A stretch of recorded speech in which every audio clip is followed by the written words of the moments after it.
This is the rebel mindset, is the rebel mindset, is the rebel mindset, is the rebel mindset. Knowing yourself is the beginning of all wisdom. Aristotle said that, he knew it, we live it. This is the rebel mindset. I am Chris Falcon, small business owner, artist, inventor, children's book author, motivational speaker, badass risk taker, natural born creative, the list goes on and on. But most importantly, I'm someone who is not going to wear a suit and take off my hat for anyone. And it's not that I don't look good in a suit or that I don't have some decent suits. I got some good suits. It's just that, you know, take me as I am or don't take me at all. Okay, I'm going to be myself. On this day, the Apple I computer was released. Steve Wozniak released it with a 4-pound standard memory at a price of $666. Yes. Okay, it was essentially the world's first personal computer. And they had to give up a lot to produce this thing. Okay, it was an incredible thing at that time. They had to give up a lot, but they stayed true to themselves. So on this day that happened, the rebel purpose, why we're here. This podcast is all about helping people, helping you maximize your potential while, in the world of personal stuff, in the world of business, while giving your middle finger to the status quo and conformity. So that's pretty much the way I live my life. Everyone is always telling me to, stop doing this and that I should do that. The only thing I'm concerned with is doing one thing, and that is being myself and being true to myself. Rebel theme of the day, authenticity. Why is it important? How can it help you both personally and professionally? The other day, and I'm vice president of the Chamber of Commerce here in this town, and I was at a after hours, and this guy, he comes up to me, and I was wearing my name tag, and it said Vice President Chris Falcon, and he's looking at me just totally confused. And then this woman comes up, and she's standing next to him, and she's looking at me totally confused, and she goes, "You're the vice president of the Chamber of Commerce?" And there were other people around. I was kind of having a conversation. I'm like, yeah, that's me. Yeah, that's me. And then she kind of looks around confused, and she goes, "Wait, you? Yes. You're the vice president?" And I'm like, yeah, you got it right. And I can kind of continue my conversation. She's like, "Wait, meaning like if the president dies, you would be president?"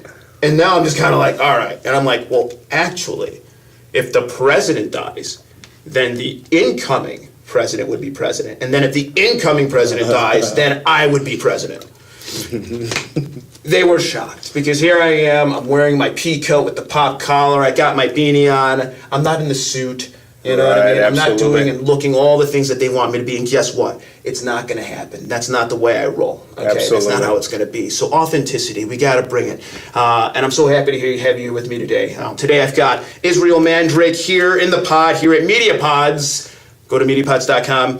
I've got Israel Mandrake here, hypnotist, mentalist, producer, daredevil. The list goes on and on. This guy's extremely talented. And I'm super happy to have you here with me, brother. It's good to see you, my brother. So happy to have you.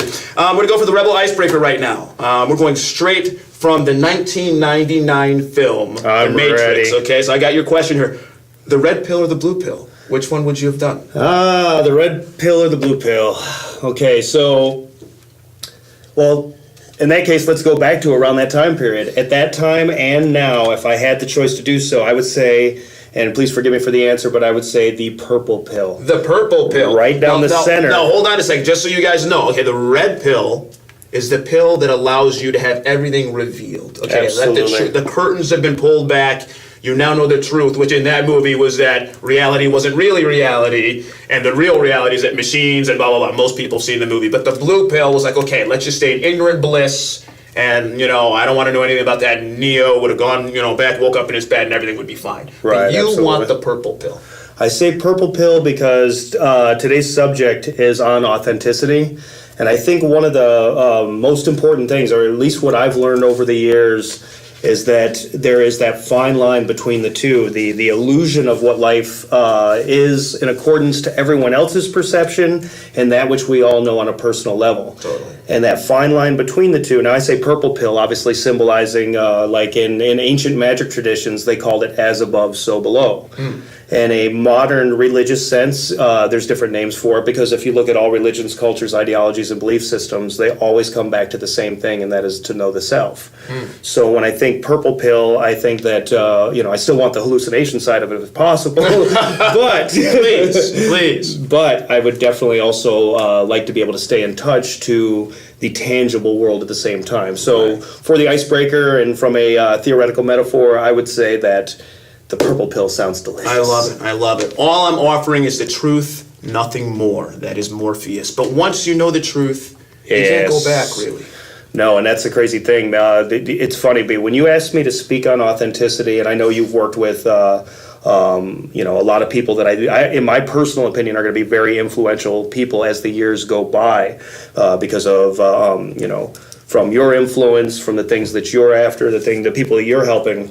And when I think authenticity, it is that fine line between dealing with, society's bullshit and how you level that out relative to staying genuine. Right. Right. And I've always taken extremes. Like, when we say, you when you were introducing me, and you said there was a whole lot to it, it's really wild, but trying to put yourself even just into a paradigm professionally to be able to share the things that we have that we want to share with other people becomes very difficult, because as we advance, it's harder to put a smaller label on it. Absolutely. Okay, you don't want to have to fit into a box. Yes, right? exactly. That box may have to shift size. Maybe it's a rectangular box. Maybe it's a round box. Who knows? Yeah, absolutely. And which was crazy, because when you said that, you also asked me, even before we sat down today, you asked me about mind magic. What are you called exactly?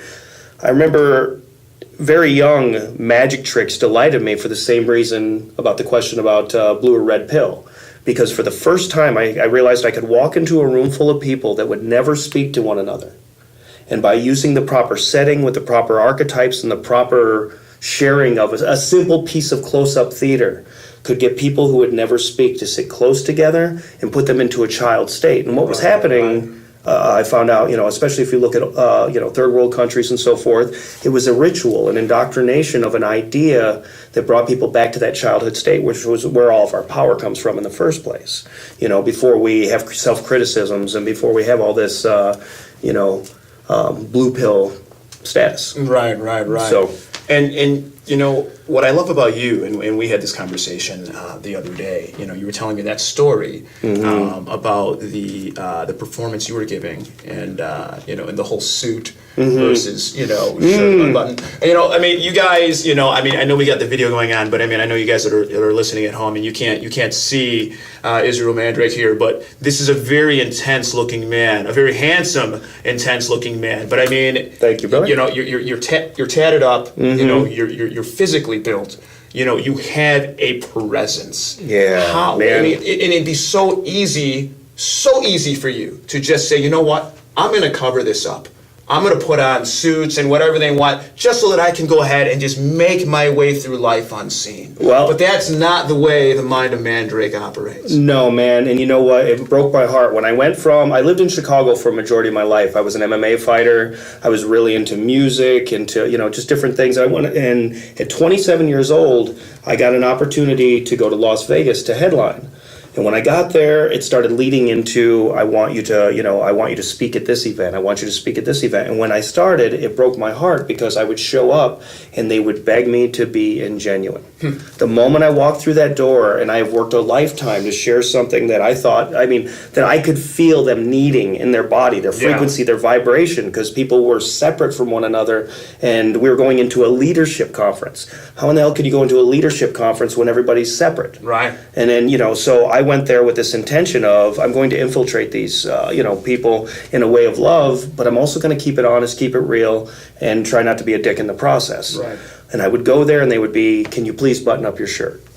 And I did not want to try to explain to them that I am essentially creating a physical metaphor for the heart chakra by keeping it open.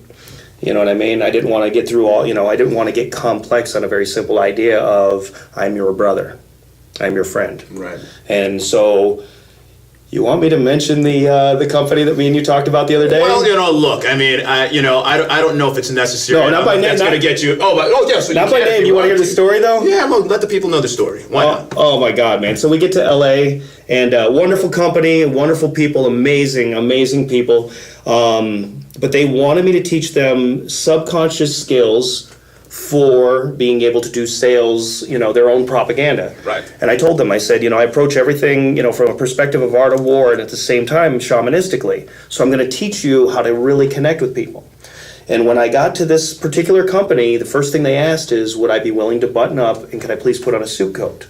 So I didn't horrify the patrons. And I'm like, you do have moms here, right? I'm like, yeah. I'm like, I'm sure a whole lot of them, they are going to understand. I'm just going to say this. The first thing I taught that day was a hypnotic technique for moms to put their children to sleep through lullabies. And then I showed the way corporations are very, very similar in the way that we speak to others, the way that we respect and allow people to be themselves, that it leads leaders to lead other leaders better. Yeah. And what it does is it creates a tribe, and finances become secondary and a joke relative to what's actually being produced. You look at a guy like Steve Jobs. You mentioned Steve before. I love Steve. I love Wozniak. I love those guys. But they started off with a criminal attitude because those guys were selling black boxes. Now, that essentially, a black box was to, at that time, betray the phone industry. Like they were rebels. They were hacking, essentially, at a very early age. Well, right from that time, Steve went to India, and he went out there to expand his consciousness. Now, he used an elixir. And in our country, a lot of those things, unlike third world countries, we don't use elixirs to expand the mind. That's a no-no because for many reasons, right? But the law. But Steve went there and he certainly opened his consciousness. And when he did, he said that he realized that there are many branches to a tree and that he could be the seed. Right. So when he returned, he did something that was very positive, but yet has a reputation for being a tyrant and a jerk. Right. So, but if you watch Steve Jobs, there was that kid part in him that knew he could connect the world. So what happened when you told these people you're not buttoning up? Well, this is fun, man. So 2 parts. You asked about the blue pill, red pill. Yeah. I wanted to cause an illusion for this corporation, and also let the CEO understand how much fun this could be by being yourself. And I went back with him, and in confidence, I said, I'm going to cause a scene. I don't want you to panic. I didn't tell him what I was going to do, but then I came out, and I had a knife behind my back with the suit, with the tie, and everybody else was wearing costume too. And they were all stuffy, and they all felt like shit that day. I'm sure they did. So I started off by pulling out that knife and said, your CEO calls me out here today. And he calls me out here today and he asked me to teach you leadership. And at the same time, to protect you, he asked me, would you be willing to button up your shirt? And right at that moment, I pulled out the knife and I started to cut off the tie, and then the sleeves, and then all the buttons. And half shirtless, standing in front of this company, I got them into a state. I turned them into a tribal state. And while they were in that state, it's called imprint vulnerability. And that at that very moment, I imprinted the idea of connection and harmony within a company and the possibilities of what this company could truly accomplish if they would stop trying to cover up the truth of what we are. Incredible. And I thought that was, when you mentioned this today. Truly incredible story. I mean, to be authentic means that you have to be willing to be vulnerable. It's just the truth. And so many people are living their lives buttoned up. They're living their lives in full sleeves. They're living their lives in costume. Okay, walking around, wearing whatever it is, whether you want to go, physical costume or whatever it is, but they're not being their authentic self because maybe they do feel fearful or scared. But why is it important for us to not only remain our true authentic selves, but why is it important for us to project that to the world? Man, I'm just going to say it like this. The ancient shaman of many cultures and ideologies worldwide, every color, every nationality, every understanding of life in tribe fashion has had the shaman. The shaman were responsible for the immune system of the world that we live in, to keep us healed. And when you're ingenuine, you cut off from what we commonly call God. Some people, these days it's nice, people call it law of attraction. Some people will call it, depending on how biased or unbiased they are, we're starting to use terminology that'll get us out of the semantic trap of segregation. Source, yeah, source energy, whatever you want to call it. And they got words that are softer now for people to be able to handle and still love their grandmother's religion. Right.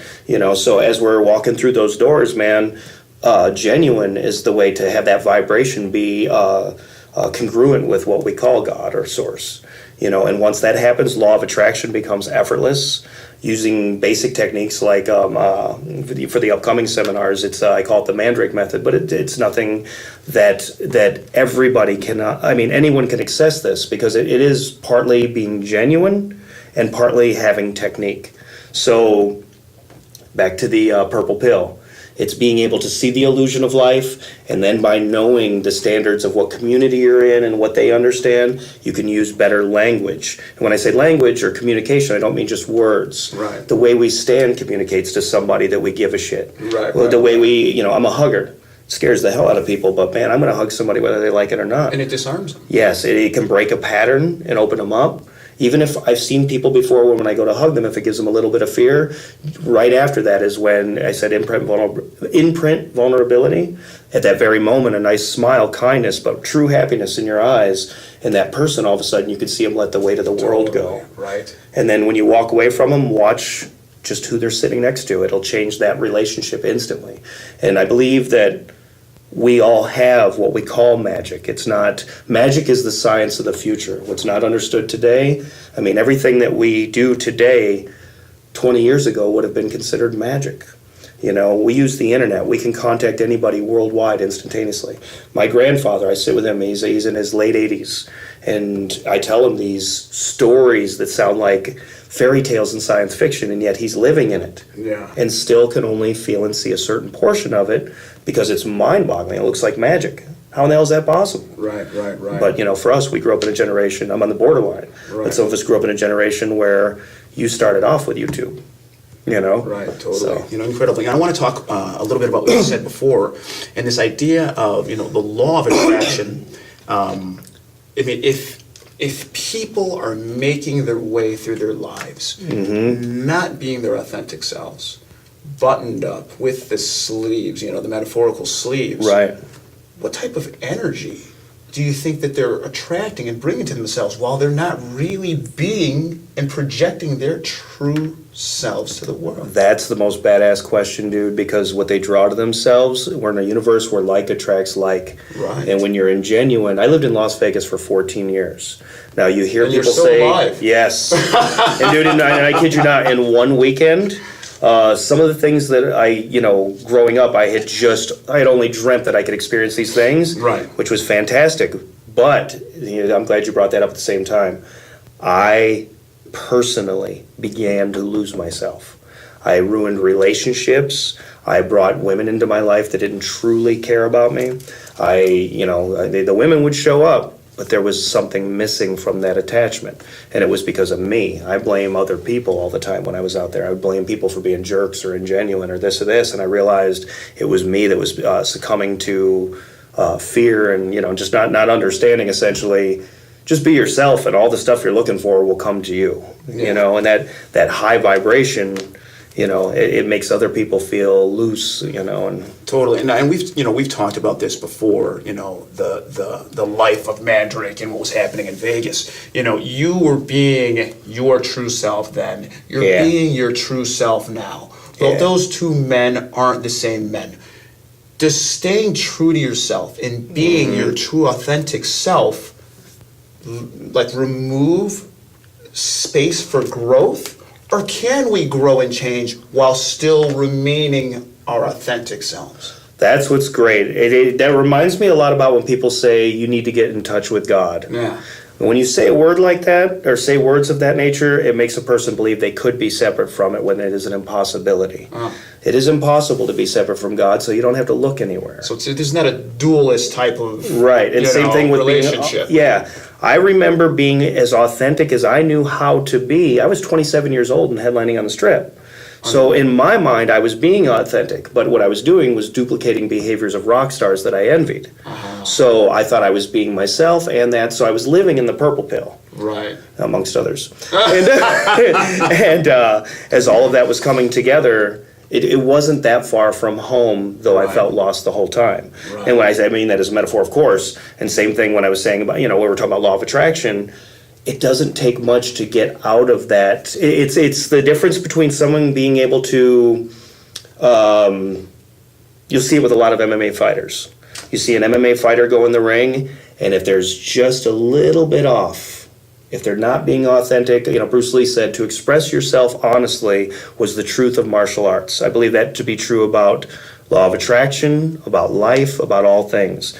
To be authentic, to follow your true self puts you in harmony with, as Robin Williams said, a Buddhist walks up to a hot dog vendor and says, "Make me one with everything," right? You can't ever be without it. You're always with it. You're always with it. I love it. So many of our listeners, might listen to, this podcast and think, how can I pull this off? Or why is this important?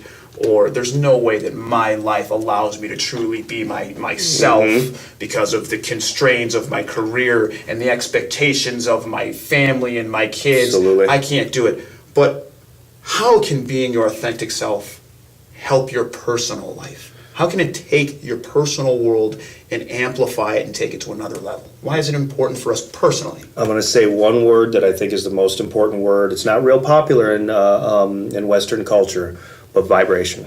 Okay. By getting back in touch. And we're not talking about Marky Mark, good vibration. Little bit. Which is odd because that guy is a guy who became extraordinarily authentic. If you watch the beginning of his career relative to now, that's a perfect example. Let's use Mark Wahlberg as a great frame.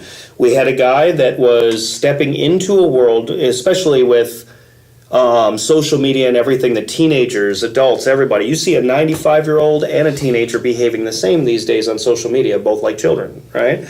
And then all of a sudden you'll see a guy like, when Marky Mark first came out, Marky Mark, he was exactly that, a shadow of his brother. He was trying to make it. He was trying to play the part, all this bullshit, right?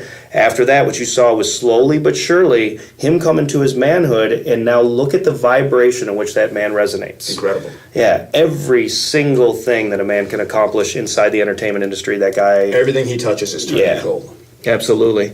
Absolutely. Uber successful. And when you see him, you really get the feeling that this man has changed, but he has not changed. Right, absolutely, absolutely. And it's funny too, because the things that he talks about, you'll hear him talking about fatherhood, you see even what roles he's chosen. And it's weird, but it's almost like if we were to be living in I'm going to use a crazy term, but biocolloidal ritual. In other words, living, vibrating ritual of life. Can you actually spell that?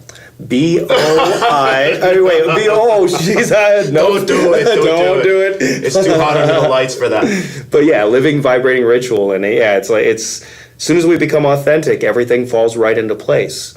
We kind of, you'll hear it, and again, religions, they'll say, get out of God's way, or let go, let God, or do this or this or this. Those terms, the word God is a paternal term, which could make humans a lot of times feel like dad in the sky is pissed at them all the time. But when you know that it's in harmony with you all the time and it doesn't care what you call it, all of a sudden it becomes a theory of human excellence and consistently being surprised with the miracles that it will give you. I love that.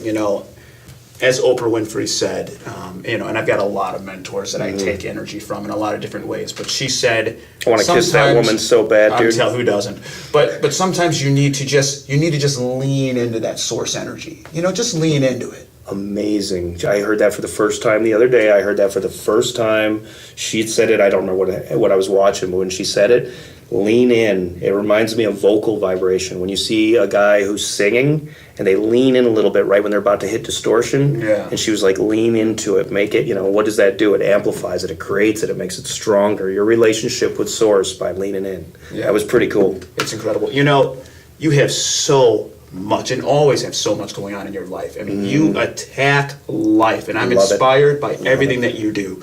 Likewise, my brother. But not everybody, obviously has the energy or the ambition to attack life. But most people have things that they want to accomplish. Whether or not you're taking steps towards getting them right now, you have dreams, you have a vision. Maybe you've always put the idea of opening up that hot dog stand or that hair salon or whatever. It's been on the back burner. Absolutely. How can authenticity help people in the world of business and entrepreneurship? Because I know that in my business, I feel like me being my authentic self lends to a word that I like to, that I use all the time, which is excellence. And I think that excellence is your ability to stick to the culture that you've created. Absolutely. That to me is what excellence is, when you can really live it. And that makes it so that that culture is a real breathing, living thing. Absolutely. And all of my customers feel it.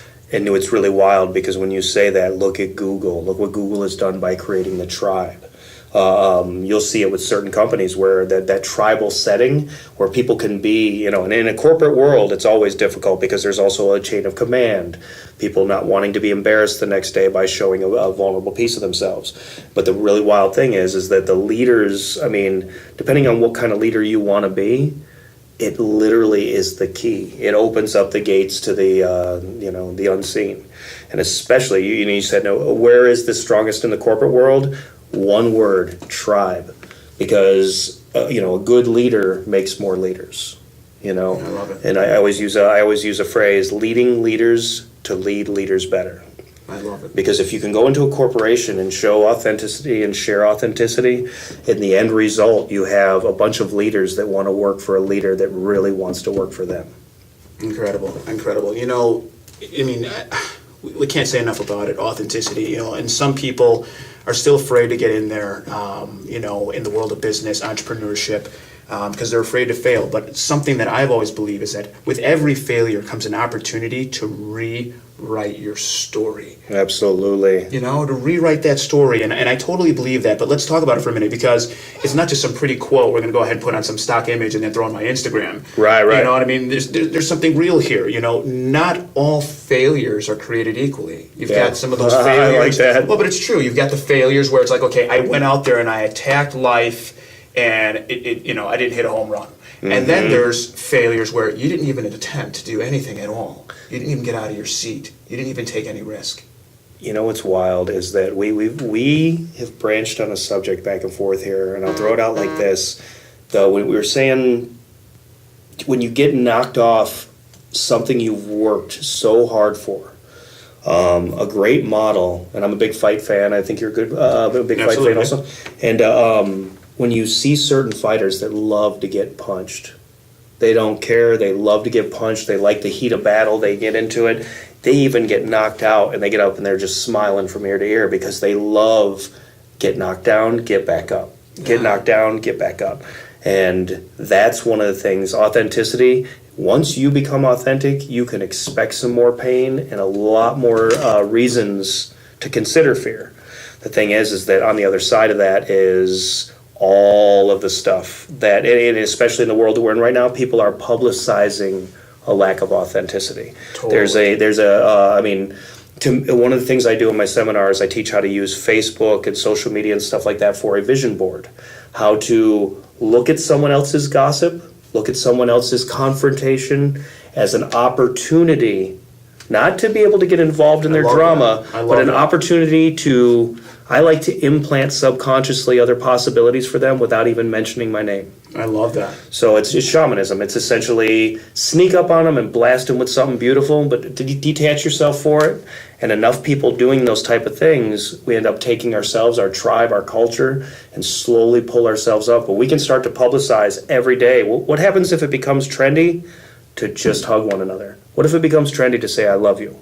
Or if it becomes really, really trendy to see someone in need and to do something about it? I would love it. Yeah. And why can't that happen? When I was in Boston a few years ago, I was there to get my certification to be a sexuality educator through Planned Parenthood. And I was staying at this bed and breakfast owned by a man named Salvador. And, great guy. And, he was so hospitable. I mean, the man. I mean, you imagine this person who owns this bed and breakfast, beautiful home over in Boston, and of course he wants to take care of you. I didn't stay at a hotel. I wanted to stay in something like that, but he went above and beyond. He's like, well, what time do you need to be picked up from your lesson? And again, from training, I'd actually broken a bone in my leg from sparring. And so I wasn't a boot. And so he felt so bad for me. So he's like, well, I'll pick you up so you don't have to walk or deal with anything. So he's a really nice guy. And so one of the last exchanges that I had with him, we're talking in his car.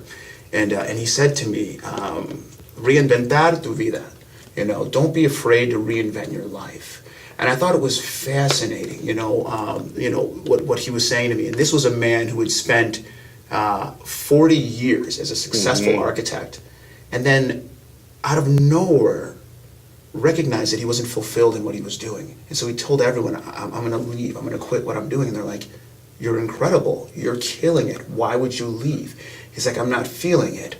And what he wanted to do, he wanted to go back to school and become a psychotherapist because he was a Spanish-speaking man, educated man, and he recognized that a lot of Spanish speakers, it's not really in the culture for them to go and see therapists. And so he went to school, became a psychotherapist, and now he's got a popular radio show in Boston. Wow, dude. In Spanish, where people call in, and he can help them. And he's like, and I was just so taken by his story.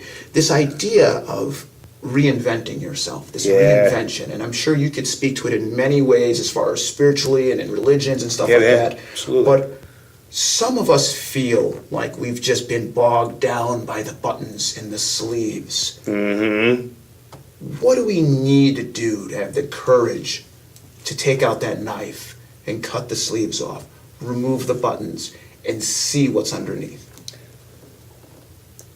Very simple techniques. Very simple techniques to cause a metaphor in your own life. Example, you were talking about martial arts. If you are a martial artist and every day you go into whether a dojo, training center, anything like that, and then, for instance, we learn a parry. We learn a parry or a move.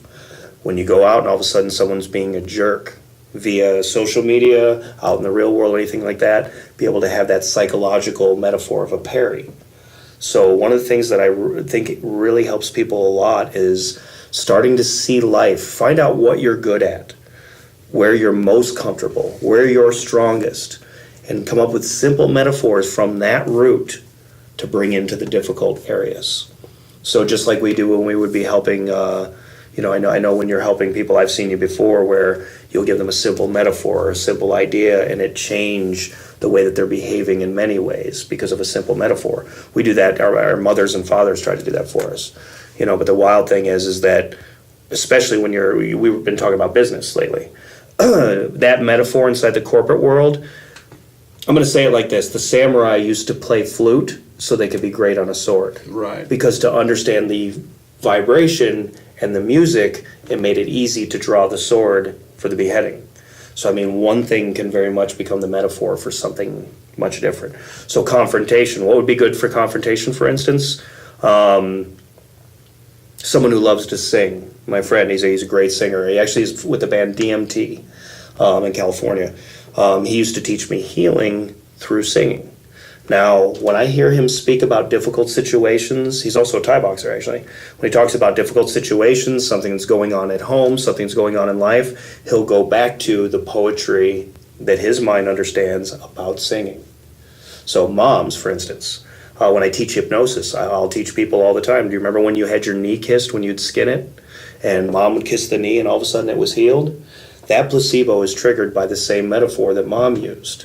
She played sorceress. She played, I got this thing covered just by a magic kiss.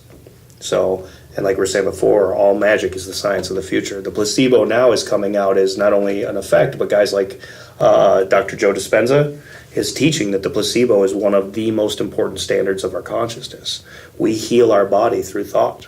I love it. And so healing relationships or difficult situations, very similar. Very similar. This reminds me of a conversation that I had with a brilliant, to call her a physical therapist doesn't even begin to cover it. But I'm just going to say that because I don't, have the words to even cover it. But Lori Beth Cohen, incredible. And she told me about how she was talking about the metaphysical component to healing. Absolutely. And how when she was a competitive dancer, of course she could do the splits and all this stuff, but her body wouldn't let go in a certain capacity, and she she met some metaphysical healers, and they basically, through treating her and doing all this different stuff, it turned out that she had some traumas and some different things that she'd never really kind of addressed. Absolutely. And basically she told me that she started crying, and through crying she found all the flexibility and all the mobility and all the healing to the tissue that she thought she needed. Put herself into a state. Into that state. And so, it's fascinating. Why is it that we refuse to believe that we are more than just our bodies? I genuinely believe in my heart, this is going to be a really heavy statement, but I think that our philosophy, especially in the Western world, is one in which we must pray outward to be able to get the gifts of the universe. Therefore, through a simple semantic trick, we have been tricked into believing that we are separate from that. You know what I mean? So I believe a lot of the stuff in our lives become a very, very one-dimensional, when the simplicity of get out of its way and love it. And you don't have to pray out. You can pray and you can look Right. inside. Right. It's within you. Yeah, and I think that when we're taught that we are separate from that which runs all things, we feel separate in life. We feel, again, the metaphor is playing us in reverse. If we have to beg something or be good enough for something, then we're never good enough. And considering most of our cultural belief systems are paternal or maternal figures, paternal or maternal means mom and dad are pissed at us. Well, if you grow up feeling you're separate from things and you were born into sin and all kinds of nonsense, what ends up happening is that the whole life becomes separate from the thing that you can't be separate from, but only consciously. So by giving yourself these mantras of, please give it to me, please make it good, please make life better, I wish it would just get better, as opposed to, I've made a decision today, life is better. Now, right now. I love that. And I'm going to get along with the people at work today. I can't stand them. Well, I've made a different choice. Today I'm going to understand them. And you have the power to make that choice. I could talk to you all the time, and I hope you're going to come back to the show. 5 tips for someone that is stuck in corporate America, but really inside, this person wants to cut free. They really want to be a mentalist daredevil. Right. What tips do you have for someone to say, hey, you can let go of that and you can make a decision to be something else? What are the tips we have for that person?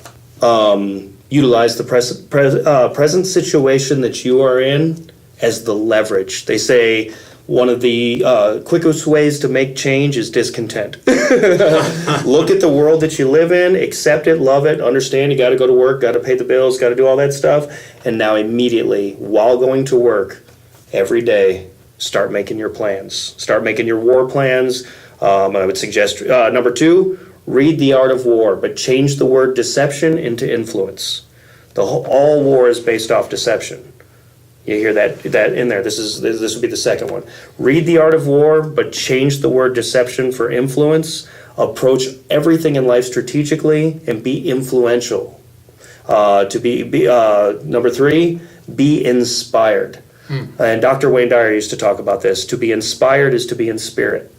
Know there's something bigger than you, your company, your problems, everything. And that it is the same thing that's made your heart, not only keep your heart beating, but also brings you to the right people at the right time at all times. If you're listening to this podcast and it's something that you need in your life right now, that's part of that system I'm talking about. Like I met you through the same thing. Me and you both are at a state in our life where we're reaching out and helping people on a daily basis. Totally. And then for us to be here doing this today, hopefully that's a piece of that puzzle. Number 4, study hypnosis. That is my main study, is hypnosis. I say hypnosis because it's something people don't understand, so it makes it fun. But what is hypnosis? Getting out of the way of our subconscious, or learning how to direct the subconscious by choice as opposed to triggered reactions. So studying hypnosis so you can build new habits. Now remember, the subject you just asked me about was how do you get away from the corporate world when you have other dreams? we are hypnotized into believing that we have to just get by. We've been hypnotized into believing our government, just like anything else, is a hierarchy. I'm a Freemason. A lot of our brothers are in that hierarchy. But yet, I do not care about any system. As a man, I am looking at the other animals and what they need, but also the opposite side of the spectrum is being very honest with yourself and knowing when you do need to go to war with somebody, because that will definitely be part of the balance. A lot of times people believe when they're spiritual, it becomes all good. The samurai believe the spirit lived in their sword. Right. So, and last but not least, hug, hug, hug. If you are afraid, I love that. Can I say pussy on here? You just did. All right. Quit being a pussy and hug people. Look them in their eye. Love them. Don't be afraid, because the worst thing they could tell you is you're stupid. That would be great. Give them another hug. Well, those are amazing tips. Yeah, and I'm totally having you back because you're incredible. How can people get more of Israel Mandrake? Where can people find you? Mindofmandrake.com is the performance website, and that shows a lot of the stuff that I'm doing for this year's TV show called The Mandrake Experience. I'm going to be hypnotizing people, actually the subject that we were talking about today, to find out how much of us truly is authentic after being brainwashed by the society we live in. Wow. So on this TV show, I'm going to be taking people who are biased of other races and colors and creeds, and I'm going to be hypnotizing them to show them what it feels like to be able to not see hatred for a moment. I love it.